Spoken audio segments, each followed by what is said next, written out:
My name is Amy Snyder, and I'm 27 years old. I live with my dad and my mom. We've always lived together as a family of 3 ever since I was little. I've always looked up to my dad. He runs his own business and is always so busy. He's rarely home, but whenever he finds some spare time, he always comes back to see me. On his days off, he would spend most of his time with me. He's a great dad. My mom, on the other hand, is a different story altogether. As far as I can remember, I've never seen my mom work a day in her life. She takes care of things around the house, but has never supported my dad's business, nor held a job outside the house. Sure, I knew we were well off, seeing as my mom spent most of her time doled up and going out. But deep down, I never wanted to turn out like her. She's never been fond of kids, and she hardly ever paid me any attention. There were times when I felt terribly lonely, but my dad was always there to fill that void. I think my dad knew how indifferent my mom was towards me.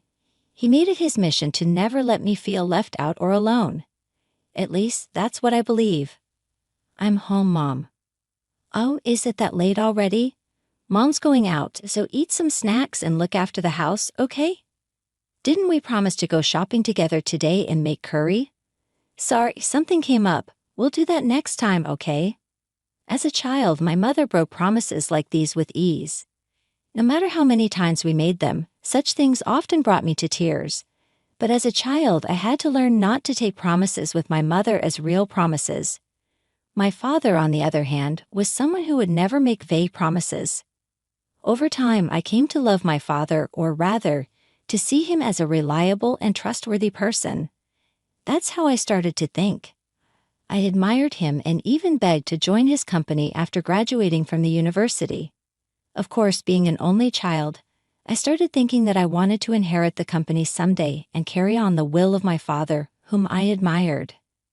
After I turned 20, my father started taking me out for drinks, and I learned a lot from him. My mother was shallowly involved in raising me.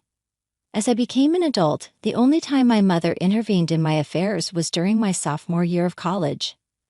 Dad, I want to work at your company after I graduate from school. I've already started studying for it. I even want to succeed you someday. Amy, are you sure? Wait a minute. A girl doesn't need to do that. Why not?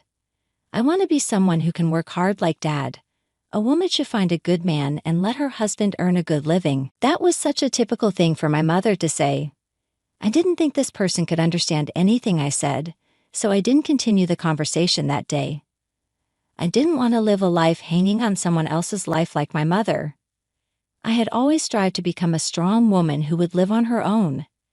For the rest of my college days after that day, I studied hard and joined my father's company as soon as I graduated.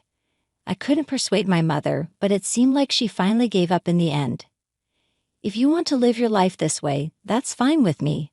But you'll be the one who will have to suffer for not listening to your mother.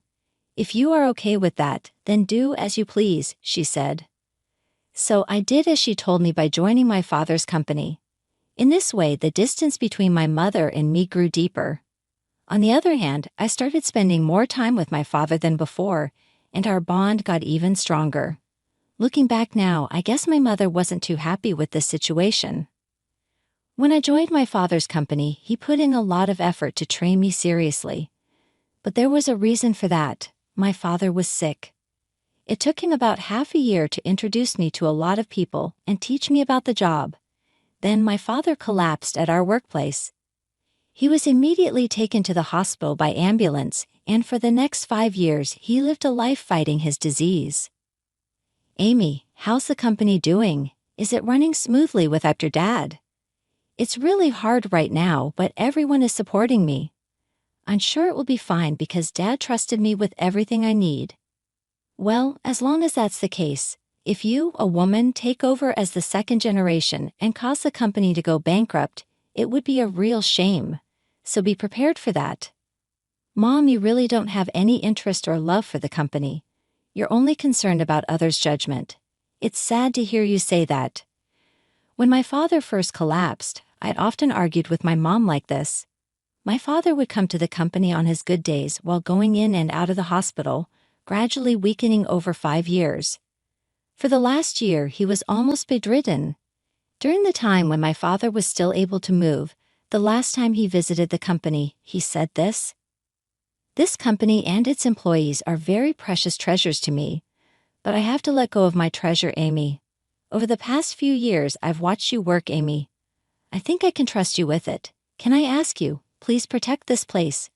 Protect everyone here for me. I don't know if I can be like you, Dad, but I'll keep trying to get closer to you, who I've always admired, so you can rest easy." From that day on, the title of representative was passed on to me. I had been so busy that I barely had time to go home.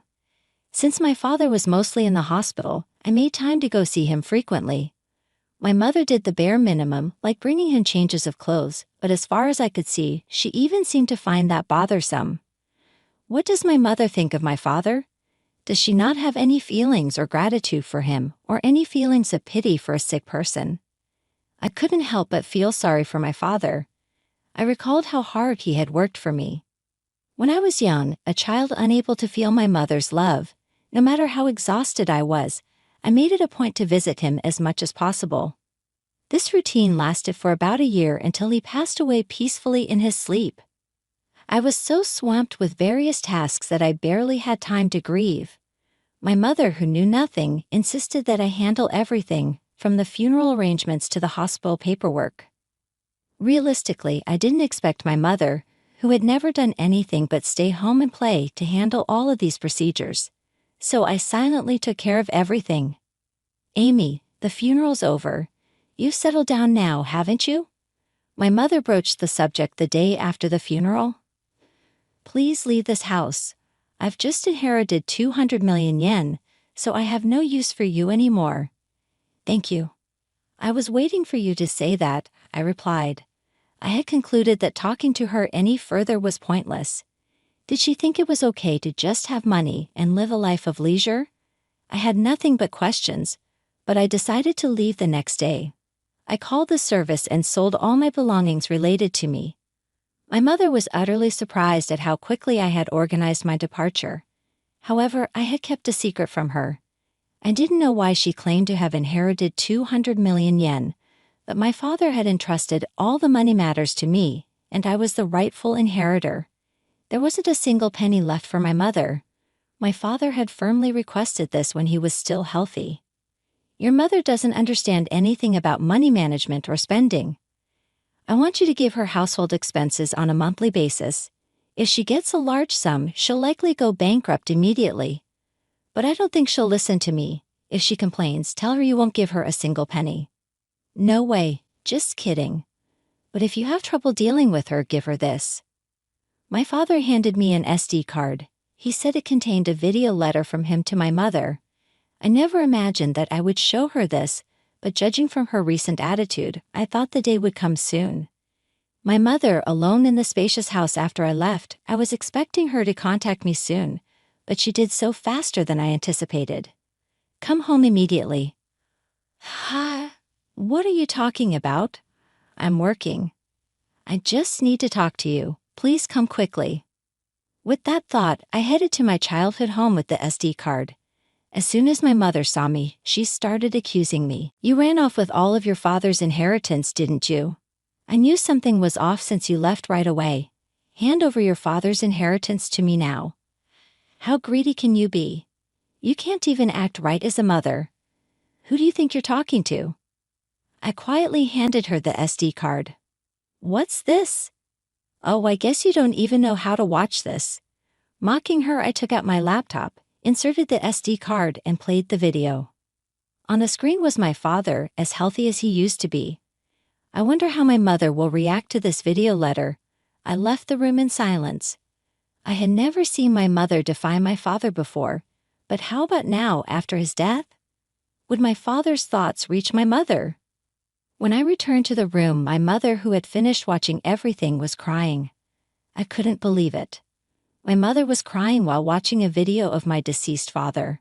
I was curious about the video my father left for my mother, but I didn't dare to watch it myself, so I had no idea why my mother was crying. "Mom, are you okay?" "Ah, yes, for now. I get it. I will follow your father's instructions and leave everything to you from now on. Please go home for today. Call me again when you've cooled down. I thought she probably didn't want me to see her in a vulnerable state, so I went home right away that day. How did my father silence my mother? I was full of questions. Almost a month went by without hearing from my mother.